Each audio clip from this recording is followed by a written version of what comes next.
Günaydın sayın seyirciler. Manşet Artı'yla bir kez daha sizlerin karşısındayız. Günlerden Salı ve bugün stüdyo konuğumuz yok. Program konuğumuz bizlerle birlikte olacak. Bugün ülkemiz dışına uzanacağız. Ülkemiz dışından bir bağlantı yapacağız ve oradan sizlere Azerbaycan'a ulaşacağız, bağlanacağız ve oradan kardeş ülke Azerbaycan'dan karşımızda Azerbaycan Milletvekili Azer Allahveranov bizlerle birlikte olacak. Kendisiyle özde iki ülkenin yani Kuzey Kıbrıs Türk Cumhuriyeti ile Azerbaycan ilişkilerini konuşacağız ama genelde de Türk dünyası, Türk devletleri teşkilatı çerçevesinde Türk dünyası ülkelerinin ilişkilerini sivil toplum örgütleri bazında temelinde konuşup değerlendireceğiz. Kendisi şu anda karşımızda bizleri bekliyor. Azer Bey merhabalar, selamlar. Merhabalar Aziz Bey. Günaydın. Nasılsınız? Günaydın. İyiyiz. Çok teşekkür ederim. Umarım siz de çok iyisiniz. Teşekkür ediyoruz. Ben ayrıca teşekkür ediyorum. Çok yoğun bir gündeminiz var sizin biliyorum ama buna rağmen bize de vakit ayırdığınız için ayrıca da teşekkür etmek istiyorum ben size. Evet, Azerbaycan Kuzey Kıbrıs Türk Cumhuriyeti ilişkileri son derece sağlıklı bir şekilde yürüyen, ilerleyen bir kardeşlik ilişkisinden bahsedebiliriz herhalde. Önce buradan başlamak istiyorum. Bir genel olarak değerlendirelim.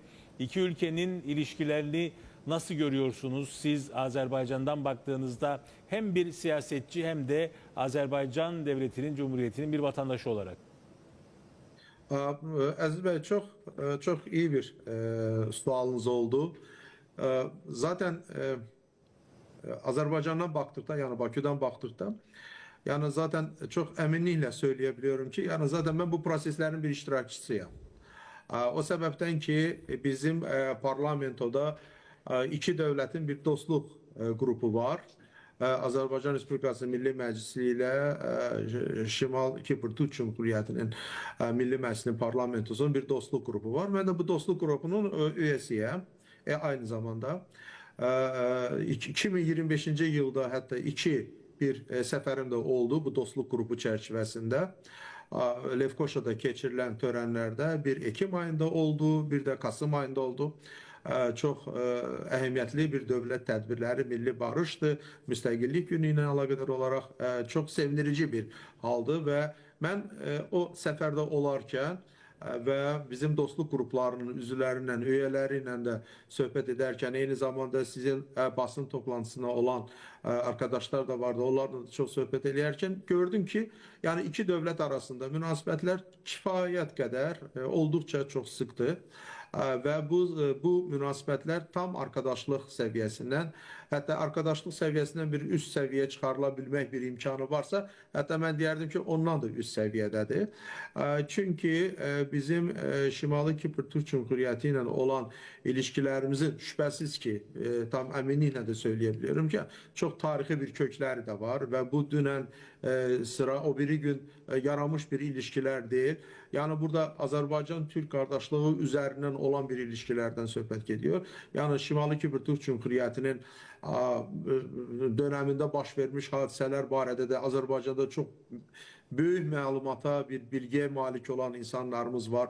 Biz onun tarihini de öğrenmişim. Benim özüm zaten çok yani eğitimim tarihçi olsa da sonraki mərhələdə PhD'm sosial felsefeden olsa da bile ama ben tarihi hadiseler barədə de çok məlumatlıyam ve hatta bizim oradaki olan söhbətlerde, konuşmalarda bizim Lefkoşa'dan olan arkadaşlarımız da gördüler ki yani Azerbaycan'dan olan milletvekilleri ve içtimai fəallar Şimali Kipr Türk Cumhuriyeti'nin tarihi barədə de çok məlumatlıdılar ve aynısını da biz orada olan bizim arkadaşlar barədə söyleyebiliriz. Yani Azerbaycan'ın her zaman söylədikləri kimi uğuru bizim uğurumuzdur. Azerbaycan'ın bütün nailiyyətləri, zəfərləri bizim zəfərlərimizdir. Aynı da biz Lefkoşa ve Şimali Kipr Türk Cumhuriyeti barədə de söyleyebiliriz. Bu baxımdan da tam əminliklə deyə bilərəm ki, istər parlamentolar arası, istərsə də ki örnek olarak söylüyorum. Yani eğitim müstəvisində, turizm müstəvisində bizim çok sık ilişkilerimiz var. Zaten Şimali Kipr Türk Cumhuriyeti'nin, Kuzey Kıbrıs Türk Cumhuriyeti'nin Azerbaycan'daki olan büyükelçisi Ufuk Hanım'la da bizim çok sık ilişkilerimiz var. Tez konuşmalarımız olur. Hatta bir iki günden sonra bir görüşümüz de planlıyoruz. Və düşünürəm ki, bu münasibətlərin inkişaf etdirilməsi üçün, böyüdülməsi üçün çox böyük potensial var. Və bu potensial tək eğitim, turizm üzərindən yox, ticarət və digər mövzular var, konular var və onların üzərindən də bu potensialı inkişaf etdirmək olduqca vacibdir. Ən önəmlisi bu müstəvidə olan işlərin mən düşünürəm ki, politika, yəni siyasi nöqteyi nəzərdən, politika nöqteyi nəzərindən potensialının inkişaf etdirilməsi həm də Türk Dövlətləri Təşkilatı üzərindən də çox böyük imkanlara malikdir. Bu imkanların da zamanında çox olduqca vacibdir ki, dəyərləndirilsin. Yeri gəlmişkən Azərbaycan Respublikasının Cumhurbaşqanı Sayın İlham Əliyev zaten bütün müstəvilərdə olarkən, yəni Türk Dövlətləri Təşkilatında Kuzey Kıbrıs Türk Cumhuriyyətinə hər zaman bir yer ayırmış, ən yüksək yerlərdə, ən vacib məqamlarda söz söyləmək, öz mövqeyindən çıxış etmək imkanı yaratmışdı. Bu da olduqca vacib məsələdir. Türk Dövlətləri Təşkilatının Azərbaycanda keçirilən bütün sammitlərdə hər zaman Kuzey Kıbrıs Türk Cumhuriyyətinin Cumhurbaşqanı hər zaman yanımızda olmuş, hər zaman lazım olan konuşmalar yapmıştı ve Azerbaycan'ın da dəstəyini her zaman hissettiğini xüsusilə bildirmişti. Yeri gelmişken bizim de Kasım törenlerinde olarken Lefkoşa'da orada da sizin o bir keçid var idi. Bu hərbi birləşmələrin bir paradında ben de iştirak edirdim. Orada o keçid zamanı bir çıxış da yapıldı ve çıxışa da əlavə olaraq sonraki mərhələdə Sayın Cumhurbaşkanı, Türkiye Cumhurbaşkanı Recep Tayyip Erdoğan da çıxış ederken Azerbaycan'ın Kuzey Kıbrıs Türk Cumhuriyeti'nin ilişkilerine hususi bir değer vermiş olduğu ve çok değerli bir fikirler, laflar söylemekle ben düşündüm ki yani bu iki devlet arasında münasibetlerin hansı seviyede olduğunu bir daha göstermiş oldu Sayın Erdoğan. Ama tabii ki burada potansiyel çok büyüktü. Bu potansiyelin de inkişaf ettirilmesi için sivil toplum kurumları arasında da ilişkilerin olması ve inkişaf ettirilmesi oldukça vacipti. Şimdi bizim iki devlet arasında olan biz ilişkilerin ayrı konularına dikkat getirdikdə görürük ki yıldan yıla bu konularda statistik bir artım biz görürük. Rəqamlarda bir artım var. İster gediş-gəliş məsələlərində, istərsə o təmasların olmasında, görüşlərin təşkil olunmasında, eyni zamanda Şimali Kipr Türk Cumhuriyeti'nin Azərbaycana konukların, misafirlərin istər parlamentodan, istər digər müstəvilərdən gəlməsi, zaman onların görüşməsiyle. Hatta mən bir şey söyleyeyim size. Son bir ay ərzində, Ocaq ayında benim hatta Şimali Kipr Türk Cumhuriyeti'nden olan 2 konuklarım oldu. Yani 2 grupla benim görüşüm oldu. Bu da çok sevindirici bir haldı. Ve bunu gösterir ki evet iki devlet arasında ilişkilerin inkişaf ettirilmesi için imkanlar var ve bu imkanları zamanında düzgün değerlendirmek, onları inkişaf ettirmek hatta bu günün bir tələbidir. Günün tələbi de məhz qeyd etdiyim kimi Türk həmrəyliyini, Türk dünyasının daha da bütövləşməsi, tam olması bakımından bu ilişkilerin daha da derinleşmesine çok ciddi bir ihtiyaç var. Bu da qeyd etdiyim kimi bir tarihi bir fürsətdir ve tarihi bu fürsəti de biz yerincəcə değerlendirməklə növbəti mərhələyə öz qədəmlərimizi, öz adımlarımızı atmış oluruq. Yani bu iki devlet arasında olan ilişkiler indi veriliş boyu da sizin diğer suallarınızı ben etraflı cevaplandırmağa hep zaman hazırım. Evet, çok teşekkür ediyorum. Tabii ki konuşacak çok şeyimiz var, yapacak çok işimiz var. Siz de az önce bahsettiğiniz sivil toplum çok önemli. Sivil toplum temelinde yapılacak olan işleri organize etmek çok önemli. Çok alan var. Yani eğitim, turizm ve hem ekonomi hem de sosyal alanda sivil toplum örgütlerinin bir araya gelmesi oldukça önemli. Siz de yanlış söylüyorsam beni düzeltin. Türk Devletleri Teşkilatı Sivil Toplum Örgütleri Platformu Genel Sekreterisiniz aynı zamanda. O yönden baktığımızda aslında sizin de organizasyonlarınızla yapılacak olan işler oldukça önemlidir. İki ülkenin en üst seviyede tabii ki temasları var ama artık bunu yavaş yavaş herhalde daha böyle tabana yaymak lazım. İnsanların, iki ülkenin o kardeş sıfatı taşıyan insanların da bir araya gelmesi, sadece ekonomik anlamda değil, sosyal anlamda da bir araya gelmesi gerekiyor herhalde. Əziz bəy, çox doğru qeyd etdiniz. Çox doğru. Məsələ bundadır ki, evet, müxtəlif alanlar üzərindən, ya parlamento olsun, biznes dairələri olsun, misal üçün 2025-ci ildə böyük bir biznes forum keçirilmişdi Azərbaycanda və Kuzey Kıbrıs Türk Cumhuriyyətindən çox sayılı biznes təmsilçiləri gəlmişdi bura. İster turizm sektörü olsun, eğitim sektörü olsun, yani çok sayılı Azərbaycan vətəndaşlarının KKTC-də təhsil aldığını, eğitim aldığını biz biliyoruz zaten. Və bu ilişkilerin tabii ki dərinləşməsində çox ciddi imkanlar var. Ama oldukça önemli olan məsələ nüfuzlar arası olan əlaqələrin, ilişkilərin dərinləşməsidir. Nüfuzlar arası ilişkilerin kurulması bunda xüsusilə də bu uluslararası ilişkiler sisteminde buna public diplomacy deyirlər. Yani içtimai bir diplomasi veya insanlar arası olasın bir diplomasi. Yani buranın da önemli olan mesele iki ölkənin nüfuzları arasında təmasların inkişaf etdirilməsidir, dərinləşməsidir, gücləndirilməsidir. Bu nə zaman, bu necə ola bilər, hangi yolla ola bilər? Təbii ki, burada birbaşa təmaslar müxtəlif konular üzərindən, aynı zamanda da bu konuları da təşviq edən, geniş şəkildə təbliğ edən bizim sivil toplum örgütləri olabilir. Və bu baxımdan da iki dövlətin sivil toplum kurumları arasında əlaqələrin dərinləşdirilməsi həm də həmin o qeyd etdiyiniz platforma üzərindən daha rahat şəkildə, daha komfortlu şəkildə etmək mümkündür. Hangi səbəbdən? Baxın, Türk Dövlətləri Təşkilatına üye ölkələrin sivil toplum kurumlarının Kasım ayının 24'ünde, öten senenin Kasım ayının 24'ünde Bakıda bir həmrəylik forumu keçirilmişti. Yani aşağı yukarı 8 ülkeden toplamda 500'den çok konuk Azerbaycan'da bu həmrəylik forumunda iştirak etmiş ve aynı zamanda Şimali Kipr Türk Cumhuriyeti'nin olan da sivil toplum kurumlarının nümayəndələri var idi. Ve burada belə bir karar verilmiş ki, bu ilişkilerin dərinləşdirilməsi üçün mütləqdir ki, bir platforma kurulsun. Kasım ayının 25'inde Naxçıvan şəhərində bu platforma kuruldu. Platforma daimi əsaslarla, yani onun sekreteri Bakıda yerləşir, katibliyi Bakıda yerləşir. Onu da idare edən baş katib olur. Bu nəzərə alsaq ki, Türk Dövlətləri Təşkilatında başkanlıq, yani bir senelik başkanlıq şimdi Azərbaycandadır. Mən də Azərbaycan tərəfindən bu platformaya genel sekreter olarak təyin olundum. İndi Kasım ayına kadar olan bir sürecimiz var, bir görevimiz var. Kasım ayından sonra ise Türk Dövlətləri Təşkilatının başkanlığı hangi ülkeye verirlərsə, o ülkeden de bir baş katib bura təyin olunlar növbəti sənə üçün.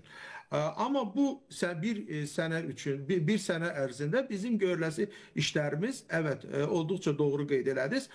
Sivil toplum kurumları arasında əlaqələrin dərinləşdirilməsi, amma buna qədər bu əlaqələrin daha da sıx olunması üçün zəruri işlərin yerinə yetirilməsidir. İki dövlət arasında, yəni Azərbaycanla Kuzey Kıbrıs Türk Cumhuriyyəti sivil toplum kurumları arasında əlaqələr var. Bu əlaqələri biz zaman müxtəlif təmaslar üzərindən inkişaf elətdiririk, dərinləşdiririk. Bundan da artığını biz Türkiyə sivil toplumları barədə konuşa biliriz. Hətta Azərbaycanla Türkiyə sivil toplum kurumlarının bir əməkdaşlıq forumu da keçirmişdi 2-3 sene önce. Səhv etmirəm, 2023-cü yılda olmuştu, 2023'te. Böyle bir əməkdaşlıq forumu olmuştu. Yoksa çok pardon, 2022-ci ildə olmuştu. Ben de o forumda iştirak etmiştim. Ama biz aynısını da söyleyebiliriz. Özbekistan'dan olan sivil toplum kurumlarıyla ve Kazakistan'a. Yani bunlarla da Azerbaycan'ın iki tərəfli əlaqələri çox sıxdır. Hətta Özbəkistandan olan sivil toplum qurumları ilə bizim iki əməkdaşlıq forumumuz keçirilmiş. Biri Bakıda, biri Azərbaycanda olmuş, biri də Özbəkistanda olmuşdu. Hər ikisində mən də iştirak etmişdim. Qazaxıstanla da böyle bir əməkdaşlıq forumu planlıyoruz. Yani zaten gördüğünüz kimi iki dövlətlər arası münasibətlər çox sıxdır. Bizim için önemli olan platformada onların bütün münasibətlərini, bütün ilişkilərini bir araya getirmek, ortak konular üzerinden birgə bir iş yapmaktır. İndi burada ortak konular hangi olabilir? Tabii ki nüfuslar arası olan əlaqələr o ortak konuların müəyyən olunmasında, təyin edilməsində çok yardımcı olur.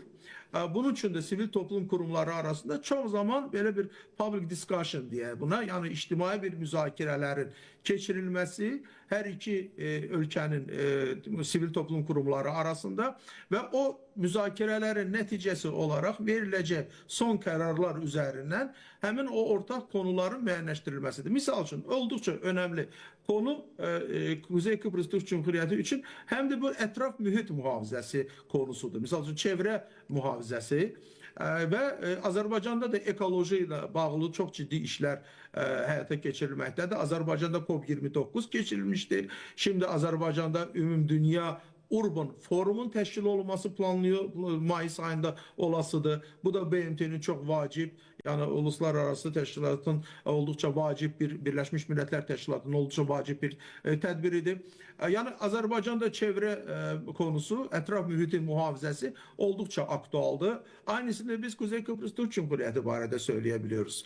Aynı zamanda burada başka bir şeyler de var. Misal için orta sahipkarlığın inkişaf ettirilmesi, məşğulluq məsələləri, sosial təminat məsələləri, bunlar hepsi aynı zamanda KKTC üçün də çox önemli bir mövzulardır. Bu mövzular üzərində, bu konular üzərindən bir orta bir fəaliyyəti təşkil etmək mümkündür. Bunu da sivil toplum kurumları edə bilərlər və onlar birgə hansısa bir modellər, hansısa bir formatlar çərçivəsində həmin ortaq hamı üçün o problemli olan meselelerin bir ortak bir çözüm yolu barədə də bir fikir mübadiləsi aparıb bir karar verebiliriz. Ve bunu da birgə layihələr, projeler üzerinden yerine getirmək mümkündür. Yani gördüğünüz gibi ben size bu işin bir algoritmini göstermiş oldum. Ama bu algoritmi de inkişaf ettirmek oldukça vaciptir ve bunu da platforma üzerinden biz etmek niyetindeyiz. Yani zaten indi benim bu üzümüze gelen aylarda, bu Mart ayında da olabilir, Nisan ayında da olabilir. Benim Şimali Kipr Türk Cumhuriyeti'ne Lefkoşa bir səfərim de planlıyoruz. Oradaki olan sivil toplum kurumlarıyla görüşlerin keçirilmesi, çok sayılı böyle bilgilerin bölüştürülmesi ve bizim ortak konularımızın hansı qəbildən olmasının müəyyən edilməsi, təyin edilməsi və onun üzərindən hangi işlər biz görebiliriz? Misal üçün, Mayıs ayında qeyd etdiyim kimi Azərbaycanda Ümumdünya Urban Forumunun keçirilməsi nəzərdə tutuluyor. Yəni, əminəm ki, Şimali Kipr Türk Cumhuriyetindən olan çox sayılı sivil toplum kurumları da müvafiq qaydada qeydiyyatdan keçməklə həmin deməli, tədbirlərdə çox yaxından gəlib iştirak edə biləcəklər. Yəni, bax, burada ortak konu mövzusunu da biz buralarda müzakere edebiliriz ayrıca olarak. Yani bir sesiyalar, görüşler üzerinden. Oldukça önemli mesele birgə projelerin həyata keçirilməsidir. Biz birgə projelerle bağlı bir yekdil bir fikrə, bir mövqeyə malik olmalıyız. Bunun için de temasların daha da dərinləşdirilməsinə çok ciddi ehtiyac var. Türk Dövlətləri Təşkilatının siyasi, ekonomik, sosial, humanitar, mədəni, yani kültürel ve diğer aspektlerde, yani burada təhlükəsizlik məsələləri de var, burada diğer mövzular da var. Onlar hepsi müxtəlif platformalar üzerinden çok uğurlu şekilde irəli aparılmaqdadır. Biz sivil toplum kurumları arasında ilişkilerin çok tərəfli, yani 8 dövlət arasında olan ilişkilerin çok zayıf olduğunu nəzərə aldığımız için böyle bir platformanın yaradılmasına karar verdik ki, bu ilişkileri dərinləşdirməklə iki tərəfli yox, üç tərəfli yox, çox tərəfli 8 dövlətin sivil toplum kurumlarını bir araya getirməklə Türk Dövlətləri Təşkilatının verdiği kararların uğurlu şəkildə həyata keçirilməsi üçün və aynısını da biz nüfuz üzərindən, yəni əhali üzərindən, bütün dövlətlərin əhalisi, sivil toplum qurumları arasından daha da inkişaf etdirməklə Türk dünyası həmrəyliyinin daha da bütövləşməsinə, daha da tam olmasına nail olmaqdır. Bax, bu böyük bir məqsəddir, bir amacımızdır və bu amac üzərindən də biz bu yola çıxdıq və çox sağ olsunlar ki, bizim 8 dövlətin aidiyyəti strukturları, diplomasi qurumları, sivil toplum qurumları bu məsələdə bir növ həmrəyliyini nümayiş etdirmiş oldu. Bunu təqdir etdilər. Çox yaxından bu işlərdə iştirak etdilər və indən belə də bu prosesi daha da hızlı şəkildə irəliyə aparmaq niyyətindəyiz, o əzmindeyiz. Amma bunun üçün qeyd etdiyim kimi biz yenidən qurulmuş bir platforma üzərində bu işləri görməyə çalışırıq. Amma bizim baxış bucağımız, o vizyonumuz uzun sənelər irəli aparıla biləcək bir baxış bucağıdır. Burada söhbət 3-5 ildən getmir, burada söhbət birkaç 10 illikdən gedir. Çünki 21-ci əsr Türk əsridir. Biz də sivil toplum qurumları olaraq əlimizdən gələn bütün işləri yapmaqla Türk dünyasının daha da bütöv olmasına bir səy göstərməliyik. Bir şey də söyleyeyim sizə, olduqca önemli məsələ. Sivil bugün bizim Türk Dövlətləri Təşkilatının üzv ölkələrin platformasının fəaliyyəti, evet, Türk Dövlətləri Təşkilatının formatı daxilində baş verir. Amma ötən sənə Qəbələdə keçirilmiş zirvə toplantısında çox mühüm bir karar verilmiş. Bir tarixi karar verilmiş ki, Türk Dövlətləri Təşkilatının formatı olur Türk Dövlətləri Təşkilatı plus formatı. Yani bu o deməkdir ki, Türk Dövlətləri Təşkilatının fəaliyyəti onun inzibati sınırlarından aşarak, yani 8 dövlətin inzibati sınırlarından aşarak bütöv Türk dünyasına aid ediləcək. Yani bugün əgər Türk Dövlətləri Təşkilatının toplamda sınırları daxilində yaşayan nüfuzun sayı aşağı yukarı 180 milyon civarındadsa, deyək 200 milyona yaxın olan bir nüfuza malikdirsə, Türk dünyasının nüfuzu 350 milyonun üstündədir. Yani bu da çok büyük bir bizim için avantajlar yaratmış olur. Çünkü Türk dünyasının sınırları getdikcə böyüməkdədir. Yani fəaliyyət üzərindən böyüməkdədir. Zaten Türk dünyasının sınırları da bəllidir bizim için. Bir Çin'den başlayır, Uygurstan'dan başlayır, Altay ve üzü batıya doğru, üzü Ərəb ölkələrinə doğru, misal üçün İraqda, Suriyada ve diğer ölkəlerde de çok büyük Türk soylu əhalinin yaşadığı bəllidir və bunlar hepsi tabii ki Türk dünyasının büyük bir coğrafi bir sınırlarını gösteren, inzibati yok, coğrafi sınırlarını gösteren önemli bir amildir. Evet, aslında sizin de işaret ettiğiniz gibi o kadar çok şey var ki, alan var ki yapılması gereken, yapılabilecekler. Ama şunu sormak istiyorum müsaadenizle. Şimdi bir üst platform olarak Türk Devletleri Teşkilatı'nın oluşturmuş olduğu platform var sivil toplum örgütleri açısından. Ama Kuzey Kıbrıs Türk Cumhuriyeti ile Azerbaycan Devleti arasında bir alt platform, bu sivil toplum örgütlerinin neler yapabileceklerini belki koordine etmek açısından bir alt platform söz konusu mu? Var mı öyle bir çalışma? Zaten Aziz Bey, o alt platformda bu ilişkiler var. Yani bizim temaslarımız sivil toplum kurumlarına, yani zaten benim olduğum, yani Ocak ayında bir görüşüm oldu. Biz o görüşlerde hemen o ortak konuları müəyyənləşdirməsi üçün, təyin olunması üçün o temasları yaratdıq və o temaslar üzərindən də gələcəkdə birgə projelər barədə bəzi düşüncələrimiz var. Zaten Kuzey Kıbrıs Türk Cumhuriyeti'nin Azerbaycan'da misafir olan şəxslər aynısıyla da o birgə projelerde çok maraqlı olduqlarını və eyni zamanda bu projelerin de mən konuştuğum eğitim, əsasən də eğitim konuları üzerinden ve eyni zamanda turizm konuları da var burada. Bunların üzerinden inkişaf ettirilmesi barədə düşünüyoruz. Ama sivil toplum kurumları, yani bunlar daha çok sosyal yönümlü fəaliyyətlərin xüsusilə də inkişaf ettirilməsində maraqlıdırlar. Bu maraqdan da irəli gələrəz. Mənim indi şimdi 2 gün sonra Kuzey Kıbrıs Türk Cumhuriyeti'nin Azerbaycan'daki olan böyük elçisi Ufuk Hanım'la görüşərkən bu mövzuları da biz ayrıca olarak konuşmak niyetindeyiz. Ve göre ki bu dediğiniz platforma tabii ki bu hemen o ümumi bir platformanın, büyük bir platformanın bir terkip hissəsidir. Burada önemli olan mesele siz çok doğru tespit ettiniz. İki devletler arası yani Azerbaycan, Kuzey Kıbrıs, Türk Cumhuriyeti, Azerbaycan, Türkiye, Azerbaycan, Özbekistan, Azerbaycan, Kazakistan, Azerbaycan, Türkmenistan, Azerbaycan, Kırgızistan ve Azerbaycan, Macaristan. Yani bak bu 8 bir Azerbaycan ve üste gel 7 ölkə üzerinden hemen o alt platformaların yani alt əlaqələrin inkişaf ettirilmesi, ortak konuların müəyyənləşdirilməsi, sonraki mərhələdə də bir platforma daxilində onların inkişaf ettirilməsi barədə müəyyən planlar düşünüyoruz. Zaten iki tərəfli münasibətlərin inkişaf ettirilməsi bütövlükdə üst platformanın fəlsəfəsinə uyğun geliyor. Üst platformanın daha da efektif çalışması için imkanlar yaratıyor. Yani bunun için de iki taraflı əlaqələrin inkişaf ettirilmesi oldukça vaciptir. Yani bu olmadan muhakkak o büyük amaca yetişmek oldukça çok çətindir. İki taraflı, üç taraflı münasibətləri biz inkişaf ettirməyinə, yani elimizde olan imkanlar ve resurslar daxilində bunu inkişaf ettirməklə ortak projeleri birgə həyata keçirməklə ümumi platformanın işine de bir katkı katmış oluruz. Yani bunun üzerinden şimdiki bizim strateji bakış bucağımız bundan ibarettir. Evet.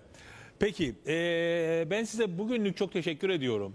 Bize vakit ayırdığınız için ve katkılarınız için ama tabii ki ilerleyen zamanlarda muhakkak ki daha sık konuşacak çok şeyimiz var. Buradan bizden İnşallah. sizlere selam olsun diyelim bugünlük. Görüşmek üzere. Çok teşekkür ediyorum. Çok sağ olun. İnşallah Lefkoşa'da görüşmeyi umuduyla. Muhakkak inşallah. Evet sevgili seyirciler bugün Kuzey Kıbrıs Türk Cumhuriyeti ile Azerbaycan arasında özellikle sivil toplum örgütleri nezdindeki temasları, olası mevcut işbirliklerini ve olası işbirliklerini konuştuk, değerlendirdik. Bir kez daha aynı zamanda Azerbaycan parlamentosunda yer alan bir milletvekili de olan Azer Allahveronov'a da teşekkürlerimizi sunalım programımıza koymuş olduğu katkılardan ötürü. Evet, bugünlük bu kadar olsun. Manşet Artı'nın bugünlük sonuna geldik. Yarın yine buradayız. Bu ekranlarda sizlerin karşısında olmayı hedefliyoruz. O vakte kadar hoşça kalın, sağlıkla kalın.